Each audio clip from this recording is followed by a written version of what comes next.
আসসালামু আলাইকুম ওরহমতুল্লাহি বারাকাতুহু। ব্রিটিশ সরকার ব্রিটিশ পাসপোর্ট ডিজিটাল করে ফেলতেছে। ডিজিটাল এই সেন্সে যে এটা স্মার্টফোনে পাওয়া যাবে এবং 2027 সাল নাগাদ এটা কার্যকর হবে। আমরা ইতিমধ্যে জেনেছি যে এই বছরের শেষ নাগাদ ড্রাইভিং লাইসেন্স ও স্মার্টফোনে পাওয়া যাবে। সরকার ইতিমধ্যে একটা ইলেকট্রনিক ওয়ালেট চালু করেছে, যেটা science and technology secretary Peter Kyle open করেছেন।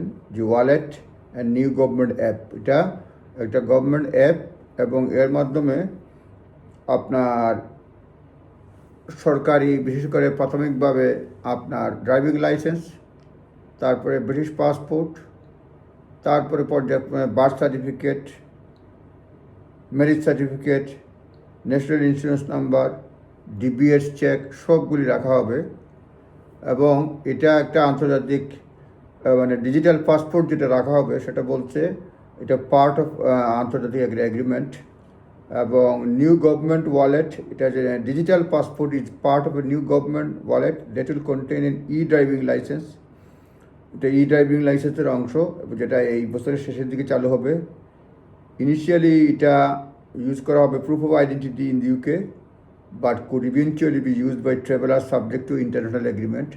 ইন্টারন্যাশনাল এগ্রিমেন্ট সাবজেক্ট মানে মানে যদি হয়ে যায় সেক্ষেত্রে এটা ইন্টারনালি ইউজ করা যাবে। Finland is the first country to digitalise it's passport and fins have been able to travel to the UK. মানে এটা ফিনল্যান্ড হচ্ছে প্রথম কান্ট্রি যাদের ডিজিটাল পাসপোর্ট আছে এবং ফিনল্যান্ড অলরেডি তারা ট্রাভেল করতে, ফিনল্যান্ডের নাগরিক ট্রাভেল করতে পারছে ইউকেতে এই অ্যাপস দ্বারা। এবং মানে যে অ্যাপসটা স্মার্টফোনে তাদের পাসপোর্ট কন্টেইন করে, as a part of pilot program, এটা পাইলট প্রোগ্রামের অংশ। The European Union also exploring digital passport, তারাও সম্ভাবনা খুঁজে দেখতেছে যে মানে ইউরোপিয়ানের digital passport. The wallet and new government apps are launched by Peter Kyle, the technology secretary at the East London Office of Government Digital Service, East London Office এটা open করা হয়েছে। তিনি বলছেন অনেকের অ্যাসপিরেশন ছিল যে passport one day will be able to abroad without physical document ছাড়া মানুষ ট্রাভেল করতে পারবে। এই সম্ভাবনাটাই পূর্ণ হচ্ছে। The wallet will be launch with driving licence and arm forces veteran card.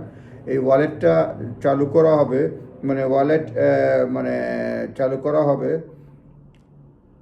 Arm forces veteran card, মানে ড্রাইভিং লাইসেন্স থাকবে, arm forces veteran card, and but by 27 it will be hub for birth certificate, marriage certificate, National Insurance number and DB check. মানে একটা এটা বলছে যে এই বছরের এন্ডে এই ওয়ালেটে ড্রাইভিং লাইসেন্স এবং আর্ম ফোর্সেস ভেটারান মানে আর্মির মানে তার কার্ড থাকবে, ভেটারানদের কার্ড থাকবে।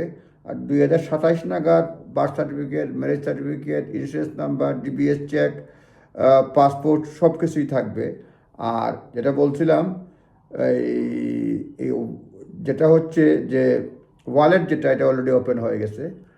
আর বাকি সব কিছু হবে এই বছরের শেষে, আর বাকি সব কিছু 2027 সালের মধ্যে। জাস্ট এটা একটা গাইডেন্স, আপনারা নিজ দায়িত্বে দেখে নেবেন। আসসালামু আলাইকুম ওরহমতুল্লাহি বারাকাতুহু।